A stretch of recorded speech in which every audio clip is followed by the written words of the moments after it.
Mimi ni cancer survivor, GBV survivor, na mimi ni women human rights defender, naitwa Queen Africa. Mimi ni founder wa Africa Voice of Nature pamoja na coordinator. Hii mic narudishia shukrani CEO Kagore, Honorable Kagore kwa kunipatia hii chance. Okay, niliwaambia nina story mbili, lakini ile story ndawape niliwaambia nimeolewa mara mbili na nataka kuolewa ya tatu, but this time naolewa na nikiwa keen sana. Juu yenyewe mimi ni binadamu na need service. Nastaki kuzurura. Aya. So, niliwaambia marriage ya pili niliingia in love. Juu niliolewa na mtu ninapenda. A dual citizenship wa Kenya na Canada. A 70 years old man. Nilimpenda sana. He was my first love. Kwa love zote zenye nimekuwa nazo nikiwa age ya 40. The first marriage, mimi nimegrow ya church, najitanga altar feminist. Kutoka 12 years nilikuwa nimeokoka, niligrow ya church ya Pentecostal. Mimi nilikuwa nalala binguni, asubuhi na kuja duniani. Sikukuwa naongea na wenye dhambi. Juu mtu yeyote alikuwa jokoka, kwangu alikuwa ni mwenye dhambi. Mwenye dhambi kabisa. So, life yangu ilikuanga kutoka kwa nyumba, kwenda kwa church. Na church ilikuwa the safest place kwa life yangu. But sikujua church sio safe place. Hapa nilisikia kuna pastor. Sikujua church sio safe place till ilinihapenia. Na iliponihapenia, church ilinicondemn, church iliniona nikiwa mbaya, church ilinirushia mambo zote. Tulikuwa tunaenda fellowship, by then mimi nilikuwa prophet. Ninaonanga hadi saizi naweza kuambia life yako. Ni vyenye nyota iliibiwa. Nyota yangu ya prophecy iliibiwa. Nilikuwa intercessor. Ukitafuta intercessor, nitafute mimi. Nilikuwa na fast mara 3 kwa wiki, dry fasting. Sunana nilikuwa nimeokoka sana. Na nilikuwa mrembo. Kasa hizi niko 48 na niko mrembo. How about that time? Ni vyenye hii dera imeharibu figa yangu. Lakini niko poa juu tuna advertise GBV. So, wacha tu niende haraka nisinyang'anywe mic. Mimi, siku moja tukiwa fellowship, nikiwa youth, nilikuwa na influence sana. Tulikuwa na pastor hizi home cell, tulikuwa na youth pastor hizi za home cell za mayouth, saa zingine mnaenda kwa nyumba ya watu. So, mimi siku moja pastor fulani akanikujia after service akaniambia siku fulani kutakuwa na service na itakuwa kwa nyumba yangu. Mimi napenda God. Mizo ni vitu zenye nilikuwa najua, nikaenda kwa nyumba yake, kulikuwa na fellowship. Kumbe fellowship ilikuwa mimi na yeye. I can recall the house, kulikuwa na meza hapa, kulikuwa na sideboard, kulikuwa na meza kwa kakona na bed.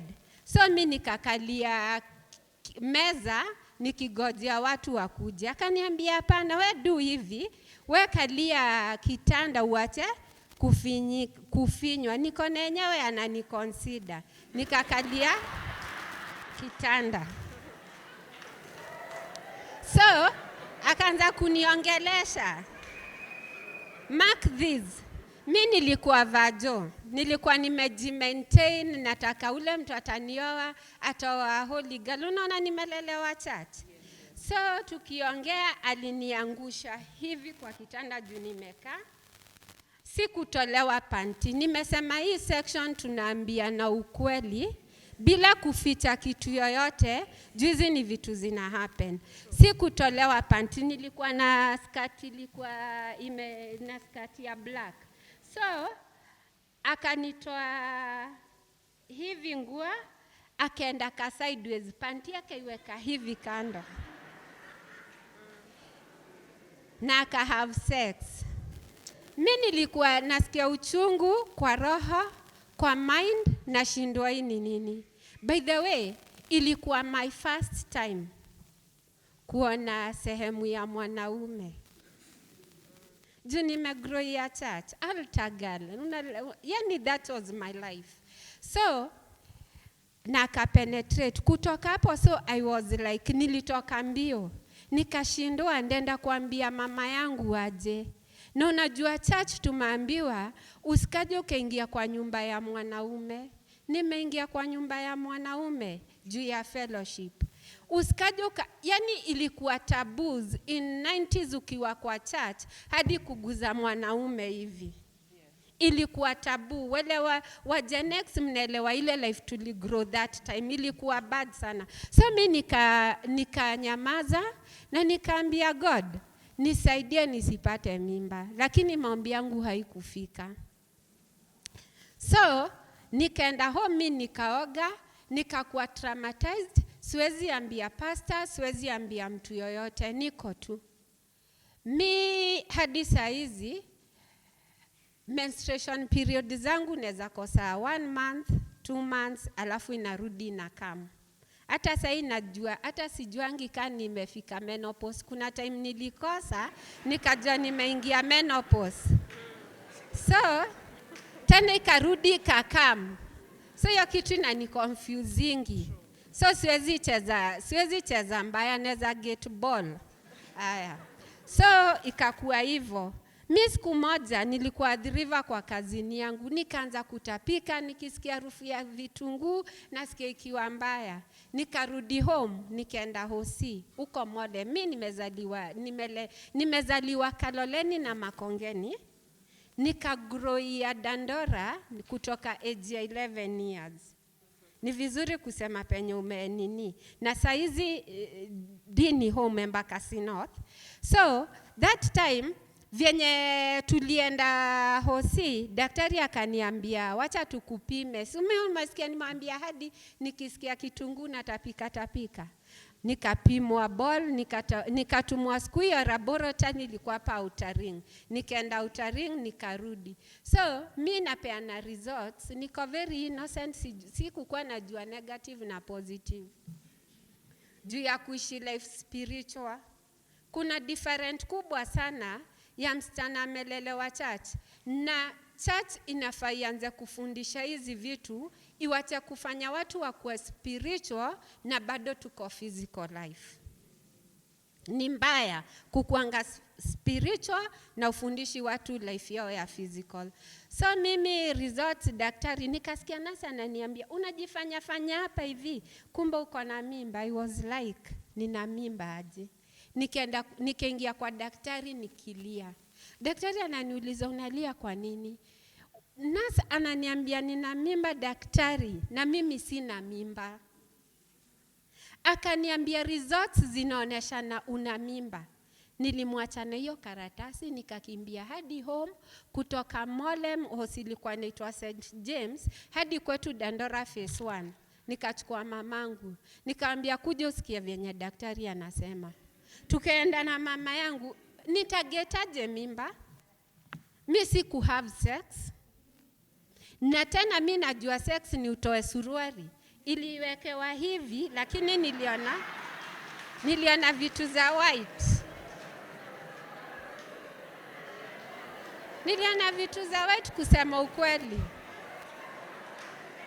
Mimi sikujua sperm zinakaaje, but niliona vitu za white. So, tukaenda na mamangu, sijamwambia ni nini imehappen. Daktari akaona mamangu akaita kwanza mamangu ndani, akaniambia kaa nje. Sasa hiyo mimi ninalia. It is not possible. Umeshaomba maombi yote in Jesus name kila kitu. Hizo sasa, hiyo pepo ishindwe. Lakini ingeashindwa juu mtoi alikuwa ameshakretiwa kwa tumbo yangu. So ndio mamangu akatoka nje akiwa mzuri sana. Akaniambia ingia uongee na daktari. Daktari akaniuliza, ni nini likuhapenia? Nikamwambia the story yenye nimewambia. Akaniambia pole sana, hatukujua. So akaniambia uko na mimba na ni lazima tu utalea huyo mtoto. Alikuwa mzuri kwangu. Akarudi akaita mamangu, tukatoka na mamangu. Mamangu nile alikuwa pia mhash, tunaenda. Ananiambia na Kikuyu, no muhaka ujire deyo neau. So mimi nikamwambia ni ya pastor wa youth, nikamwambia vyenye alinishika, daktari alimuelezea. Akaniambia unajua lazima akuoe. Pastor alikuwa ameenda Mombasa kuhubiri. Nani alikuwa in fact it was not my first case. Alikuwa amefanyia wasichana wengine hivyo kurudi kusikia. So after that akakuja akaambia atanioa. Na akalazimishwa, akasema mamangu akamwambia ilikuwa imehappen, babangu amekufa 96, ilikuwa November. So 97 nimepata ball. Akaniambia lazima anioe. So mimi sikukuwa na choice. I was 20 years. Ilikuwa lazima niolewe. So akaitikia. Jamaa akanipeleka Uhuru Park. Akaniuliza, kwa wanaume wote umeona mimi ndio uniwekele mimba yangu? Hiyo mimba ni yangu. Nikaambia mimi ni virgin, sijaona mwanaume yoyote. Akaniambia sawa. Akaniambia sitakuoa. Akarudi akaniambia twende nikubaie chipo. So mimi nikabaiwa chipo tao, lakini kwa my heart nikasema ndaza umtoi na ndamuita forgiveness. So ikakuwa wrangle between my mom na yeye na watu wengine. So kufosiwa kunioa, alinichukua akanipeleka Nakuru. Nakuru niliteseka. Nilikuwa nakunywa uji ya chumvi asubuhi na jioni. Mamake wali make sure nimeteseka vizuri. Sawa. Wali make sure nimeteseka vizuri. Na zinajitaje githeri na hizi meshiri. That was my diet throughout nikiwa na hiyo mimba. So hata ule mtoi nilizaa wa kijana alizaliwa mkono yake ikiwa hivi. Na niwaambie kitu, si kupelekwa hospitali. Nilizalia kwa nyumba. Maji ilipasuka 6 a month like this December. Nilizalia kwa nyumba nikiomba. Pain, labor pain. Uzuri mama moja, tuko na huyo jamaa yuko kwa kitanda amelala hivi ananiangalia. Ananiambia hizi nipeleka hosi, na nilienda clinic once. So mama mmoja akakaa mtu God akamtuma akagonga mlango, kumbe kichwa inatoka.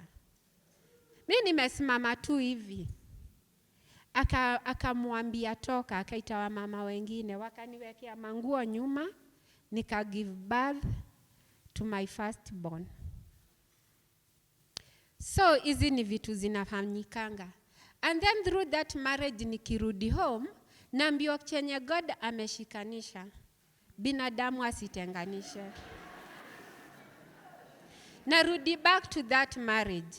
Nikajipata nimezaa mtoto wa pili. Naachiwa hadi it's a long story. Nikazaa watatu. Nikaamua kutoka kwa marriage, nikarudi kwa pastor. Pastor mmoja akaniambia ni lazima urudie huyo mwanaume. Jamaa kanitoa Nairobi akaenda kunitupa Kirinyaga County, mahali panaitwa Kagio, with my 3 children. Unaona mimi nilikuwa nimeshaamua kutoka. Uko niliteseka. Kuna siku watu wangu waligonjeka malaria, hatuna otherwise. Huyo jamaa alikuwa ananitumia 100 bob, nitumie for 1 week. Niko mbali na watu na everybody else. Nilikuwa hadi na chunwa kama mtoto. Mimi sikupigwa, lakini nilikuambia usionge. And then by that time alikuwa bado ni pastor. So nilikuwa na expectiwa ni behave kama wife ya pastor. Wife ya pastor mwenye anamistreatiwa. So maybe kuna watu hapa wananijua kama time nilikuwa wife ya pastor. It's a lot yenye watu wanapitia in the church na church na kukondem. Church walikuwa wananiuliza kwa nini sikuolewa na harusi ya church. Hawakuniuliza